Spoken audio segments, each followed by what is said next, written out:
What's up, guys? This is Gabe from S&P Speed Innovations, and we're going to give you a shop update. So what we got here in front of us, old blue truck here. This is a 1968 Ford F100 short bed, 4-speed with a 390. Original owner brought this in, and he special ordered this thing. Took him 3 months to get it in. Brought it in because we've got a fast computer on it and a fresh motor.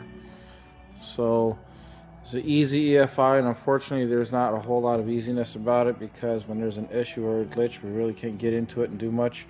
Just hit the parameters and let it go. So we got some wiring to chase and some new ground wire, stuff like that, and some tricks of the trade may help us figure this thing out. So other than that, it's a EFI, easy EFI, field only. Means there's no timing control. So there's not a whole lot that can go wrong, but as we all know, if it can, it will. Over here, we got Mike. What's up, Mike? Hey. What you doing today? Nothing. Nothing at all? Doesn't look like nothing. What you got going on here? Is that a Holly Dash? Yes, sir. Nice. So this is a twin turbo Jeep. What's unique about this Jeep is this is actually an old sand drag race Jeep.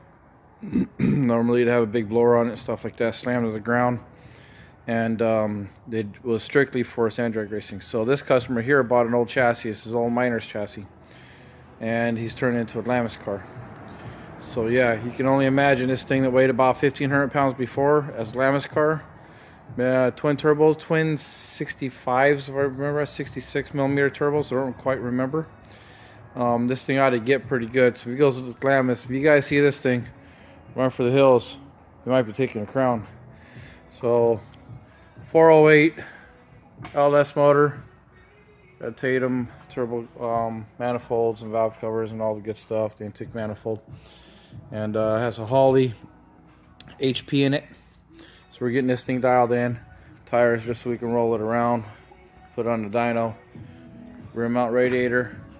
So this is kind of a neat car. Yes, it is almost street legal in Arizona. This guy's from Yuma. So this is pretty cool. We're going to fix some dash, some gauge stuff, get that sorted out. Tach don't work, volts don't work, transmission temp don't work either, as far as I remember right. And we're reprogramming the dash and stuff like that. So what we got here is we got RPM bar across the top, oil pressure, water temp, battery, and fuel pressure. And then we have on the left side of the bar there, we have manifold pressure and PSI, and then we have AFR. So just setting up multiple gauges for them, this way you can get this thing going. We got a switch control box there. I forget which one that is. Okay, what else we got? Got the kids 351 Windsor about ready to go into a 66 Ranchero. Hopefully here pretty soon we'll get that going. Another 351 Windsor. This is, I believe, is a 68 or 69 motor. This might go on my 55. I'm not sure. Over here, that's my CB750 Honda stuff with a pistons. Hopefully one of these days we get to ride that thing.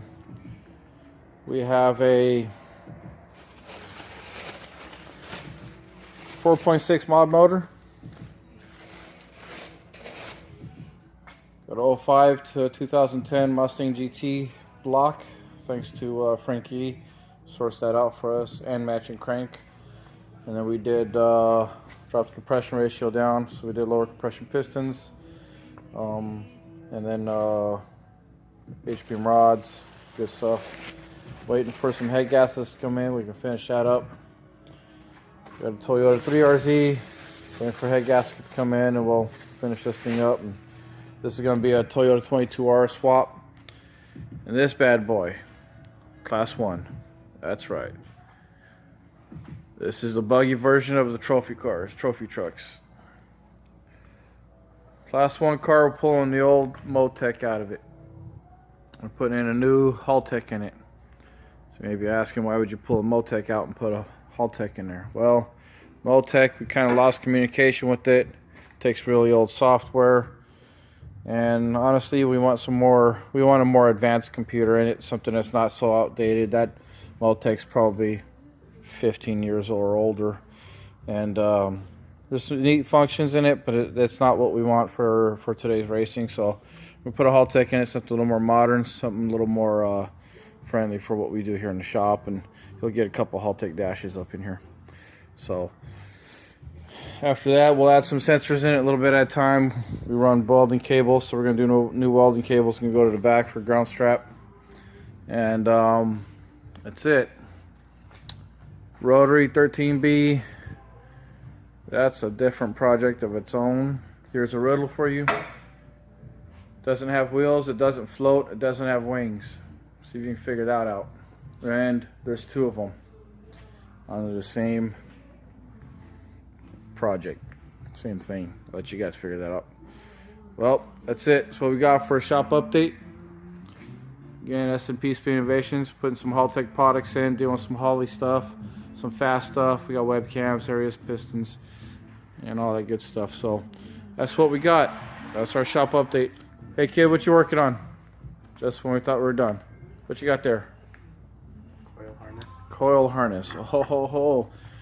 I think we got some R&D going on here. Wait a second. Is this what I think this is? Is this the multi-coil upgrade kit for the 3RZ kit? I believe it is. And this is the multi-coil upgrade kit for the Toyota 3RZ Tacoma adapter kit. Ooh, even better. So we don't have to rewire the whole thing. You still get cool multi-coils. Alright, that's it. That's all we got. Thank you guys. Have a wonderful day. S&P Speed Innovations.